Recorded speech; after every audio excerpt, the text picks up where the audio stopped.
നിങ്ങളുടെ favourite shows ഇനി ഒരിക്കലും മിസ്സാവില്ല. ഇപ്പോൾ C5 കാണും നിങ്ങളുടെ ഫേവറേറ്റ് ഷോസ് തികച്ചും സൗജന്യമായി. എന്താ ദീപക്, ആരായി സ്ത്രീ? എന്തിനാ ഇവര് കരയുന്നത്? അമ്മാവ, ഇവരുടെ മകൻ കുറെ വർഷങ്ങളായിട്ട് അസുഖം വന്ന് കിടപ്പിലാണ്. ഇവർക്ക് പറ്റാവുന്ന രീതിയിലൊക്കെ ഇവരവനെ ചികിത്സിച്ചു. ഇപ്പോ പയ്യന്റെ കണ്ടീഷൻ അല്പം ക്രിട്ടിക്കലാണ്. നമ്മുടെ വീടിന്റെ മുന്നിൽ നിന്ന് സഹായം ചോദിക്കുകയായിരുന്നു.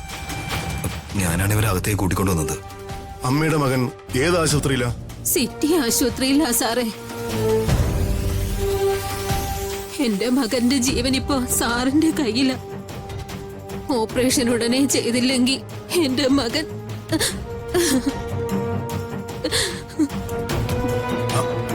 അമ്മക്കറിയാതെ അമ്മയ്ക്ക് എന്ത് സഹായം വേണമെങ്കിലും ഞാൻ ചെയ്തു തരാം.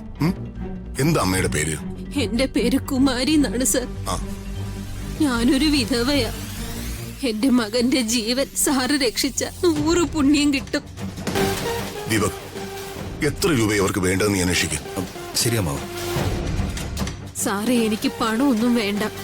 ഞങ്ങളുടെ നാട്ടിലുള്ള ഒരാളുടെ ഓപ്പറേഷന് സാറ് കഴിഞ്ഞ ദിവസം ഒരു പേപ്പറിൽ ഒപ്പിട്ട് കൊടുത്തില്ലേ, അതുപോലെ എന്റെ കയ്യിൽ ഒരു പേപ്പറുണ്ട്. സാർ അതിലൊന്ന് ഒപ്പിട്ട് തന്നാ മതി. അമ്മ എന്താ ഈ പറയുന്നേ? ഞാൻ അങ്ങനെ ആർക്കും ഒപ്പിട്ട് കൊടുത്തിട്ടില്ല. അമ്മയ്ക്ക് ആള് മാറിപ്പോയതായിരിക്കും.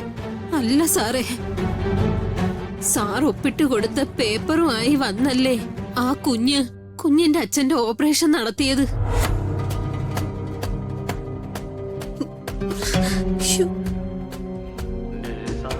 ആ കുഞ്ഞ് എല്ലാരോടും പറയുകയും ചെയ്തു, വർമ്മ സാറാ എന്റെ അച്ഛന്റെ ജീവൻ രക്ഷിച്ചെന്ന്.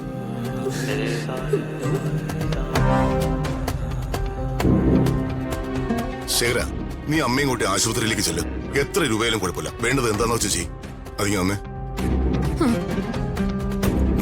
അമ്മവാ, നമുക്ക് ആശുപത്രിയിലേക്ക് പോവാം.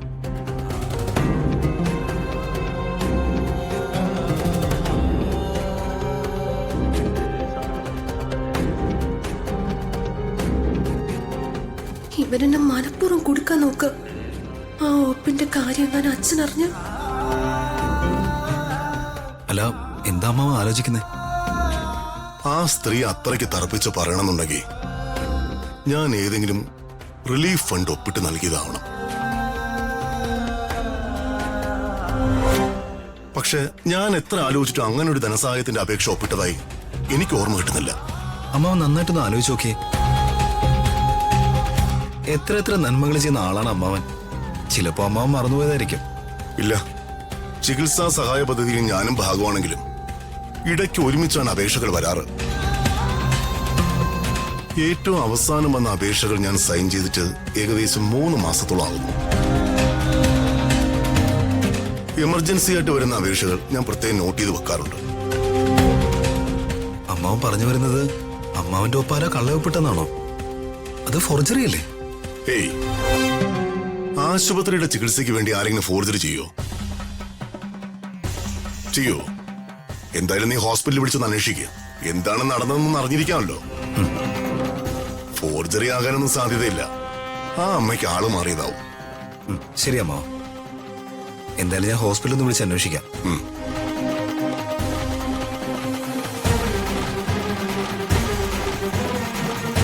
ഡൗൺലോഡ് ചെയ്യൂ C5 ആപ്പ്. കാണൂ എല്ലാ എപ്പിസോഡുകളും സൗജന്യമായി.